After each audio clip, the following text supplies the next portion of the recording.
నమస్తే రమగారు. నమస్తే జయ. రెండో పెళ్ళి అనేది చాలా కామన్ అయిపోయింది. మరి ఇదివరకు రోజుల్లో కూడా ఉండేయేమో బహుశా, నాకు తెలీదు. అది అప్పుడు పరిస్థితులు వేరు. అతను చనిపోతేనో లేకపోతే కొంచెం ముందుకొచ్చి ఇంకొక పెళ్లి చేయటము అది జరిగేదో జరగదో. కానీ ఇప్పుడు ఏమవుతుంది, చిన్న చిన్న అడ్జస్ట్మెంట్స్కి ఒక ఇష్యూ వచ్చిందా వదిలేద్దాం, ఎందుకు దాన్ని మనం పట్టించుకొని దాన్ని లాగి లాగి వదిలే బదులు దాన్ని వదిలేసి మళ్ళీ కొత్తగా ఇంకొక జీవితాన్ని స్టార్ట్ చేసేద్దాం.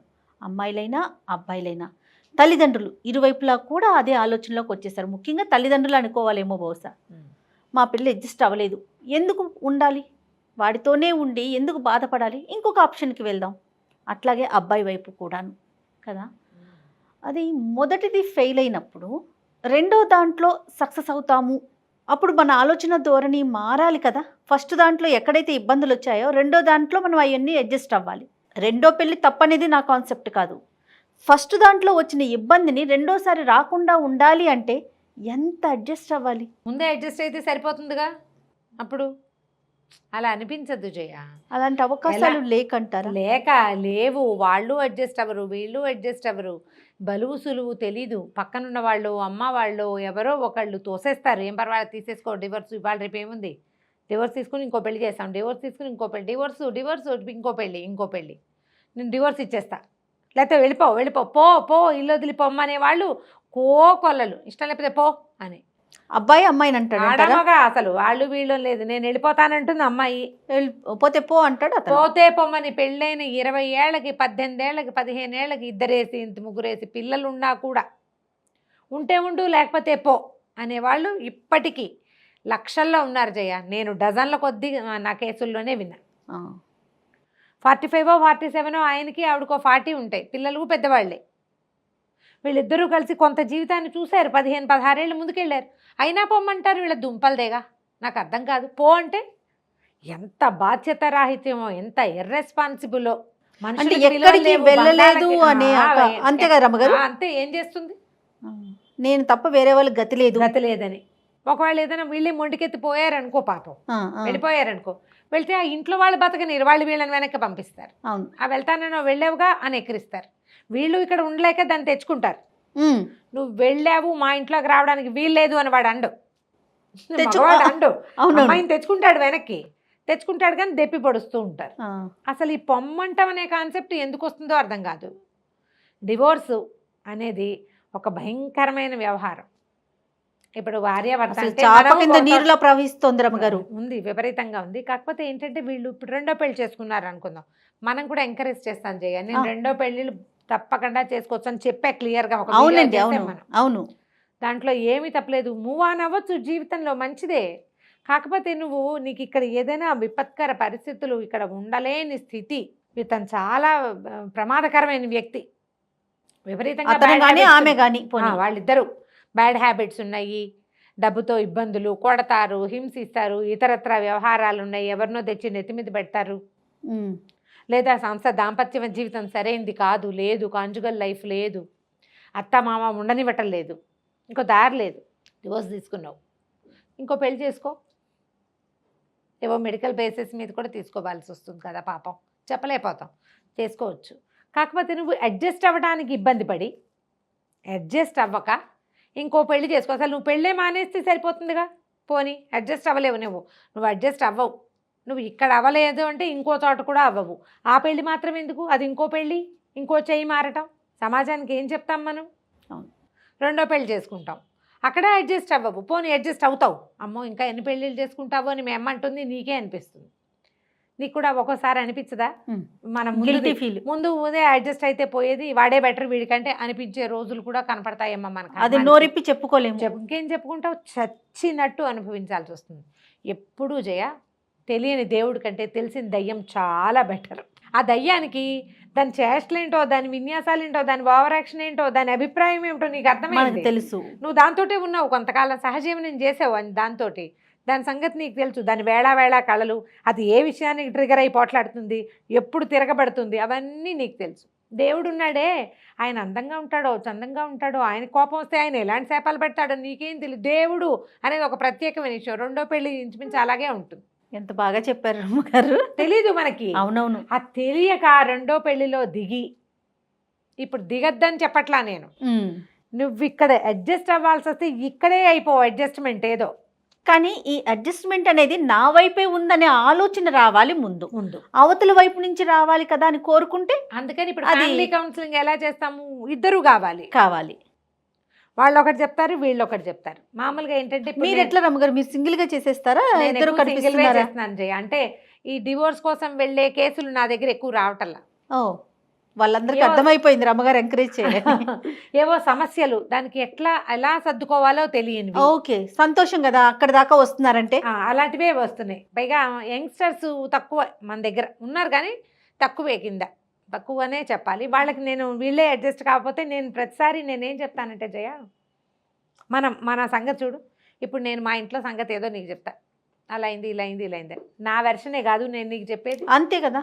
పొద్దున్న పాలు పొంగిపోతే మా ఆయన తిట్టారు అని చెప్పాను అనుకో, నీకు మొగాళ్ళు అంతే రమ్మగారు అంటావు నువ్వు. ఎంతసేపు పాలు పొంగితే మా ఆయన తిట్టే పాయింటే, కానీ నేను పాలు స్టవ్ మీద పెట్టి హాల్లో సినిమా చూస్తున్న సంగతి నేను నీకు చెప్తానా? చెప్పరు. చెప్పను. అవునవును. పాలు పొంగితే తిట్టాడు అన్న మాటే చెప్తా. ఆ పాలు పొంగడానికి నువ్వెంత మటుకు కారణమయ్యావో నువ్వు చచ్చినా చెప్పవు. నేను చెప్పను. నేను స్టవ్ మీద పాలు పెట్టాను, నేనేమో దాని ధ్యాస మర్చిపోయాను, హాల్లో సినిమా చూస్తున్నాను, సినిమాలో మర్చిపోయాను, లేదా ఏదో పుస్తకం ఫోన్లో మాట్లాడుతూ కబుర్లు చెప్పుకుంటున్నాను, కబుర్లు చెప్పుకోవడం వల్ల పాలు పొంగిపోయినాయి, ఎప్పుడు ఫోన్లో కబుర్లేనా అని మా ఆయన అన్నారు. అలాంటివన్నీ నేను నీకు ఎందుకు చెప్తా? ఇవాళ మా ఇంట్లో పాలు పొంగిపోతే మా ఆయన చెడతిట్టాడు తెలుసా అనే కదా చెప్తా. ఇప్పుడు పక్కన ఉన్న వాళ్ళం ఏం చెప్తాము, అబ్బా దానికే తిట్టాలా చిన్న విషయానికి, మీరు అసలు ఎలా ఓర్చుకుంటున్నారండి. నేనైతేనా అక్కడికి వెళ్తుంది వ్యవహారం. ప్రతిసారి కూడా మనం ఎవరికైనా చెప్పేటప్పుడు మనం మింగేసి మనం మింగేసి అసలు జరిగిన విషయం చెప్తాం. అవును. దీని పూర్వాపరాలు ఉన్నాయి చూసావా, అవి డిస్కస్ చేయబడవు. సరే నువ్వేం చేసావు చెప్పు అంటే అప్పుడు తెలుస్తుంది. అప్పుడు ఇప్పుడు పిల్లడు కొట్టాడు, అమ్మ రాజా కొట్టాడని పక్కింటి అబ్బాయి కొట్టాడు అనగానే తల్లి చీర ఎగదోపి పరిగెడుతుంది, మీ అబ్బాయి మా అబ్బాయిని కొట్టాడు, చెంపలు వాచిపోయినాయి తెలుసా, ఇప్పుడు వాళ్ళ నాన్న వస్తే మా ఆయన వచ్చాక ఉంటుంది మీ సంగతి అని. అరే నువ్వేం చేసావురా అని అడిగితే వీడి ముందు గిల్లిన సంగతి బయటపడుతుంది. అదేదో ముందే మనం ఇంట్లో పిల్లోడిని అడిగితే అడగం మనం. ఎలాగంటే మన సంగతి మనం ఒప్పుకోము. వాడు దుర్మార్గుడు, వాడు ఏదో, వాడు అది, వాడిది, లేకపోతే ఆ అమ్మాయి అలాంటిది, అలా చేస్తుంది, ఇలా చేస్తుంది, ఇలా చేస్తుంది. ప్రధానమైంది పెళ్ళంటేనే అడ్జస్ట్మెంటు. ఇద్దరు వేరు వ్యక్తుల్ని ఒక చోట పెడతారు పెళ్ళికి. వీళ్ళిద్దరివి బ్యాక్గ్రౌండ్లు వేరు. బ్యాక్గ్రౌండ్ చెక్కింగ్ ఏం చేస్తారు, ఏదో ఫ్యామిలీ మంచిదేను వాళ్ళు చేసుకుంటారు అంతే. ఈ ఆడామొగాకి ఒకళ్ళతో ఒకళ్ళు అడ్జస్ట్ అవ్వడానికి చాలా సమయం పడుతుంది. మీ అమ్మలాగా మీ నాన్నలాగా అనకూడదు. మీ అమ్మ అంతే, మీ నాన్న కూడా అంతే. మీ అమ్మ నాన్న ఏం అవతారాలుగా దిగిరాల, అందరం మనుషులమే అంతే. ప్రతి వాళ్ళకి బలాలు బలహీనతలు ఉంటాయి.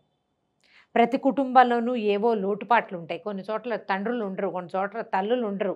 తల్లిదండ్రి నా వాళ్ళకేదో అనుబన్ ఉంటుంది, వాళ్ళ ఇంట్లో ఏవో బ్యాడ్ హ్యాబిట్స్, ఏవో వ్యవహారాలు ఉంటాయి. వీడే సరిగ్గా ఉండలేదేమో, మనం చెప్పలేకపోతాం. ఈ అమ్మాయిల పెంపకము సరిగ్గా ఉండదు. వీళ్ళకి తండ్రుల మీద చాలా ఇష్టమో లేదా తండ్రుల మీద చాలా ప్రేమో ఉంటుంది. మగవాళ్ళు మంచివాళ్ళు కాదనే ఉద్దేశం ఉంటుంది.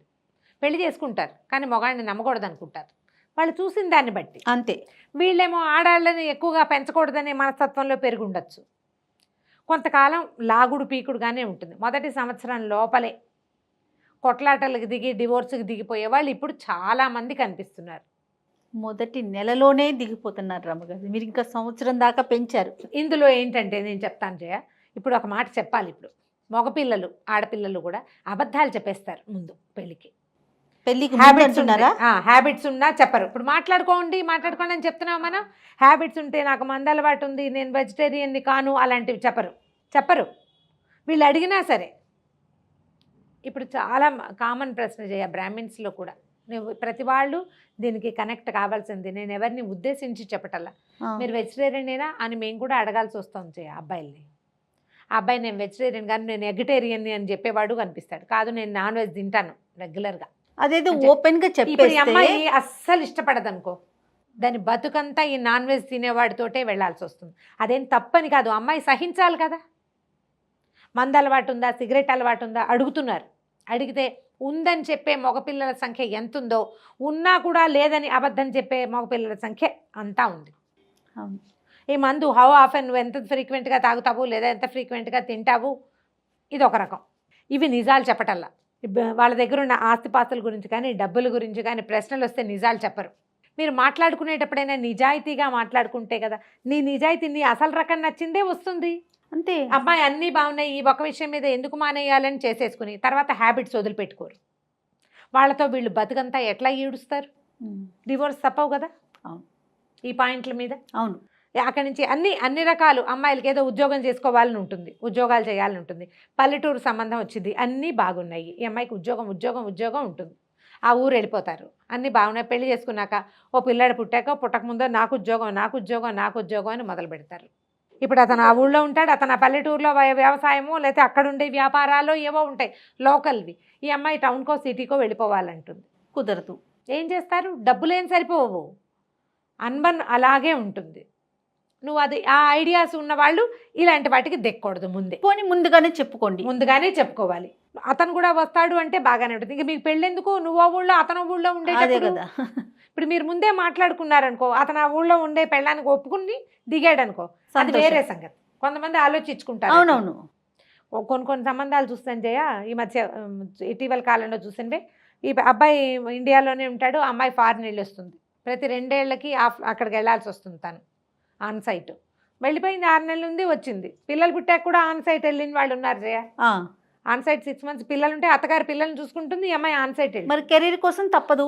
ఇంట్లో వాళ్ళు ఒప్పుకుంటే అది ఎప్పుడు మీ ఇద్దరు మాట్లాడుకుని అండర్స్టాండింగ్ ఉంటే అప్పుడు ఇంకా డివోర్స్ లేదు, సెకండ్ మ్యారేజెస్ లేవు. అమ్మాయి అడ్జస్ట్మెంట్, పెళ్ళి అంటే అంతే. అడ్జస్ట్మెంట్. రైట్. ఈ మధ్య కాలంలో వీళ్ళిద్దరి మధ్య వచ్చే ఇష్యూస్ వల్లే అవుతోందా, లేకపోతే థర్డ్ పర్సన్ ఇన్వాల్వ్ అవ్వటం వల్ల ఎక్కువగా ఇష్యూస్ పెరుగుతున్నాయి అంటారా? ఇప్పుడు కూడా తల్లుల ఇన్వాల్వ్మెంట్ విపరీతంగా ఉంది జయ. ఇప్పుడు కూడా పేరెంట్స్ ఇన్వాల్వ్మెంట్ అటు ఇటు కూడా. ఆడపిల్లల తల్లుల ఇన్వాల్వ్మెంట్ ఉంటుంది పేరెంట్స్ది, మగపిల్లల పేరెంట్స్ ఇన్వాల్వ్మెంట్ ఉంటుంది. వీళ్ళు తల్లులు తండ్రులు ఎక్కడో ఉంటారు, పిల్లలు పెళ్లి చేసుకుని ఇంకెక్కడో ఉంటారు. ఆ పిల్లల ఇంట్లో జరిగే ప్రతి విషయము పూసగుచ్చాల్సిందే. అక్కడికి కొడుకులైనా కూతుళ్ళైనా చెప్పాల్సిందే. వాళ్ళ కన్సర్నల్లోనే ఇవి జరుగుతాయి. మాకెందుకు, వాళ్ళ బతుకు వాళ్ళు బతుకుతారని వదిలేరు కదా. పైనుంచి చూడడం అనేది పెట్టుకోరు, దగ్గర నుంచి చూడాలని పెట్టుకుంటున్నారు. తల్లుల్లో ఎంత అసలు నేను అనుకుంటా వీళ్ళకి హాబీస్ ఉండవా, సొంత జీవితం ఉండదా? పిల్లలు పెళ్ళిళ్ళు చేశాకైనా ఆ మొగుళ్ళతో హాయిగా ఇన్నాళ్ళు పిల్లల వ్యవహారం చూసాం, మొగుడు నేను సరదాగా ఉందాం, మనం ఎక్కడికైనా వెళ్దాం, మనం ఏదైనా కులాసగా వండుకు తిందాం అని ఎందుకు అనుకోరో అర్థం కాదు. అనుకోవట్లేదు జయ, దగ్గరగా చూస్తారు. నిజమే కదా రమ్మగారు, కరెక్ట్ చెప్పారండి. నేను చెప్తున్నా కదా జయ, ఇప్పుడు నువ్వు చేయవా అని రేపొద్దు మనకు వస్తాయి కామెంట్లు, నేను కూడా చేస్తానేమో. చెయ్యకూడదని మాట్లాడుతున్నావు. నీకు ఒక హాబీ ఉంచుకో, నువ్వు నీ ప్రపంచాన్ని నువ్వు ఉంచుకో, పిల్లల్ని వాళ్ళ బతుకులు వాళ్ళని బతకనివ్వాలి. కొత్తగా ఓ పిల్ల వస్తే నువ్వు కూడా అలాగే కష్టపడి అడ్జస్ట్ అయ్యావు అత్తారింట్లో. ప్రేమించి పెళ్లి చేసుకున్న వాళ్ళైనా అత్తారిళ్లలో అడ్జస్ట్ అవ్వాలి. అరేంజ్డ్ మ్యారేజెస్ జయ. ఇంకా తెలుసా, రక్త సంబంధికులు పెళ్లి చేసుకుంటారు, మేనత్త కొడుకుల్ని పెళ్లి చేసుకున్న వాళ్ళు, మేనమామల్ని చేసుకున్న వాళ్ళు కూడా అత్తారిళ్లలో అడ్జస్ట్ అవ్వడానికి చాలా సమయం పడుతుంది. మీతో నేను ఎప్పుడు అంటూ ఉంటాను చూడండి, పెళ్ళి అంటూ అయిందంటే అది అరేంజ్డ్ మ్యారేజ్ అయినా, లవ్ మ్యారేజ్ అయినా, చుట్టమైనా, పక్కమైనా, ముక్కు మొహం తెలియనోడైనా పెళ్ళే, మొగుడే, అత్తారిల్లే అంతే. భార్యే. దానికి సామ్యం లేదు. నువ్వు అడ్జస్ట్ అవ్వాలి, చాలా రకాలు తెలుసుకోవాలి. నీకు తెలిసింది ఏది కాపురాన్ని మొదలుపెట్టాక కుదరదు. మనం కూడా ఇలాగే కష్టపడ్డాము, మనం కూడా ఇలాగే మొగుళ్ళతోటి అడ్జస్ట్మెంట్కి పడ్డాము. నా పిల్లాడు కాదు దీనికి మొగుడు అని ఆడవాళ్ళు తల్లులు గ్రహించినంత కాలము ఈ గొడవలు ఇలాగే ఉంటాయి. తల్లులే డివోర్స్ ఇవ్వడానికి, పెళ్ళానికి 2 పీకు దానికి బుద్ధి వస్తుంది, పంపించేస్తే బుద్ధి వస్తుంది అనే తల్లులు నా వెనకాల పోనీటేలు ఎంతలా ఉందో అంతమంది ఉన్నారు. మగపిల్లలు అంతమంది, మగపిల్లల తల్లులు, ఆడపిల్లల తల్లులు కూడా. వాడి వంట చేయబాక వాడికే బుద్ధి వస్తుంది, పని చేయబాక వాడికే బుద్ధి వస్తుంది, నీ డబ్బులు ఇవ్వబాక, నువ్వు మీ అత్తతో మాట్లాడబాక. ఇది ఒక మెయిన్ పాయింట్ రమ్మగారు, నీ డబ్బులు ఇవ్వ మాకు అనే ఈ కాన్సెప్ట్ ఎంతమంది పెంచి, మీ పిల్ల అక్కడే ఉండాలి, నా పిల్లకి కావాల్సినవి అన్నీ చూడాలి, పిల్ల కష్టపడే డబ్బులు మాత్రం నేను ఇవ్వకూడదు అంటుంది. ఇది ఒకటి అయితే అమ్మాయి అన్నీ అత్తగారే చేసి పెట్టాలి, అత్తగారి మొహం పనికిరాదు, అన్నీ అత్తగారే చేయాలి. వాళ్ళకి వీళ్ళ పొద్దుట్లు వేస్తే బాక్సు, సాయంత్రం వాళ్ళ ఇంటికి వచ్చే తరకలు ఇస్త్రీ బట్టలు అత్తగారులే చూడాలి, వీళ్ళ పిల్లల్ని అత్తగారే పెంచాలి అంతే. కానీ అత్తగారు దేంట్లోనూ కల్పించుకోకూడదు. ఇది తప్పే కదా జయ. అవునవును. దీనికి కారణం వాళ్ళ పెంపకాలు. ఇది తల్లి చెప్తే బాగుంటుంది కాస్త, అన్నీ మీ అత్తగారు చూస్తున్నప్పుడు ఇవేం పద్ధతులు, అలా చేయకూడదు అని ఆవిడ చూస్తుంది కదా. అత్తగారితో ఫ్రెండ్లీగా ఉండు, కలిసిమెలిసి ఉండు. అత్తగారు నేనెంతో ఆవిడ కూడా అంతే అని చెప్పగలగాల, అది చెప్పట్లేదు. మానవ సంబంధాలు బహుపల్చటివి జయ, అవి తామర తూడులో అవి తీగలు లాంటివి, ఊరికే తెగిపోతాయి. వాటిని బలంగా చేయాలంటే మనం ప్రేమ, ఆపేక్ష, అడ్జస్ట్మెంట్, వీటితోటి వాటితోటే వాటికి బలం వస్తుంది. నువ్వు అడ్జస్ట్ కాకపోతే బలం రాదు. అటు ఇటు కూడా ఆడపిల్లలు మగపిల్లలే కాదు, వాళ్ళ అమ్మ నాన్నలు కూడా. మనకి ఇప్పుడు ఇద్దరే పిల్లలు అయ్యి, ఇప్పుడు పిల్లలు బయటకు వెళ్తారా, రోజు పొద్దుస్తమానం అమెరికాలో ఉన్నా, ఆస్ట్రేలియాలో ఉన్నా, రోజు ఫోన్ చేయాలి, రోజు మాట్లాడాలి. పెళ్ళయ్యా కూడా వాడు అలాగే ఎంతసేపు మాట్లాడాలి, అమ్మాయి అలాగే మాట్లాడుతుండాలి. ఎవ్రీడే నిరంతరము వాళ్ళ సంగతులన్నీ తల్లులు తెలుసుకుంటూ, వీళ్ళకి ఇంకా వేరే పని ఏం చేయరు, ఆ పిల్లలతో మాట్లాడుకుంటూ ఉంటారు. గంటల తరబడి మాట్లాడి ప్రతిదీ తెలుసుకుని, ప్రతిదీ తల్లులతోటే పంచుకుని, కొంతకాలం అయ్యాక అట్లా కుదరదు, వాళ్ళు ఒప్పుకోరు. వచ్చిన వాళ్ళకి ఆసక్తిగా ఉండదు, ఎంతసేపు వీళ్ళ పెత్తనం ఏమిటి అనిపిస్తుంది. అవును. అబ్బాయి మాట్లాడటం లేదని, తమతో మాట్లాడటం లేదని, సరిగ్గా చేయట్లేదని అనిపిస్తుంది. ఎంతసేపు వీళ్ళ గోలేంటి, మా బతుకు మమ్మల్ని బతకనీయకుండా అని వాళ్ళకి అనిపించవచ్చు. వదిలిపెట్టాలి కదా. వదిలిపెట్టకపోవటం వల్లే డివోర్సులు అవుతాయి. వాళ్ళే అడ్జస్ట్ కావటం కాదు, మనం కూడా డివోర్స్కి అడ్జస్ట్ అవ్వాలి. వీటికి పెద్దవాళ్ళు కూడా అయితే అప్పుడు డివోర్స్ హడావిడి ఉండదు. మళ్ళీ ఇక్కడ అడ్జస్ట్ అవ్వకుండా వెళ్ళి ఇంకొక చోట పెళ్లి చేసుకుని అక్కడ అడ్జస్ట్ అవ్వకపోతే నువ్వు ఎన్ని పెళ్ళిళ్ళు చేసుకుంటావో చెప్పు నాకు సమాధానం. ఎన్ని చేతులు మారుతాయి మన జీవితాలు. ఈ మధ్యలో పుట్టేసిన పిల్లల సంగతి అది మరీ ఘోరం. అవునా? ఈ కొత్తగా కలిసినటువంటి సంబంధ బాంధవ్యాలు చెప్పు. ఉట్టికి ఎక్కలేనమ్మ స్వర్గానికి ఎగిరిందని చేతికి అందుబాటులో ఉన్న సంబంధాన్ని సెర్చ్ చేసుకోకపోతే నువ్వు అక్కడ ఏదో చేస్తావా? అక్కడ మాత్రం ఎట్లా చేస్తావు? అక్కడ అడ్జస్ట్ అవ్వాలే కదా. మొదటే అయితే పోయేది అనిపించదా? ఖచ్చితంగా అనిపిస్తుంది కదా. ప్రధానంగా పెళ్ళిళ్ళల్లో ఉండవలసింది అడ్జస్ట్మెంటే. రెండో పెళ్లి చేసుకున్నా ఒకవేళ మళ్ళీ దాన్ని తెంచడానికి ట్రై చేయొద్దు. దాంట్లో వేటికి అడ్జస్ట్ అవ్వాలో వాటికి అడ్జస్ట్ అవ్వండి. కాస్త అవకాశం ఉన్నంత వరకు కాస్త కీలెరిగి వాత పెట్టండి. కొన్ని చోట్ల పట్టు విడిపోతోటి ప్రవర్తించండి. మళ్ళీ ఇందులోంచి ఇంకో బంధానికి వెళ్ళే ప్రయత్నం మాత్రం చేయబోకండి. జాగ్రత్త. నమస్తే.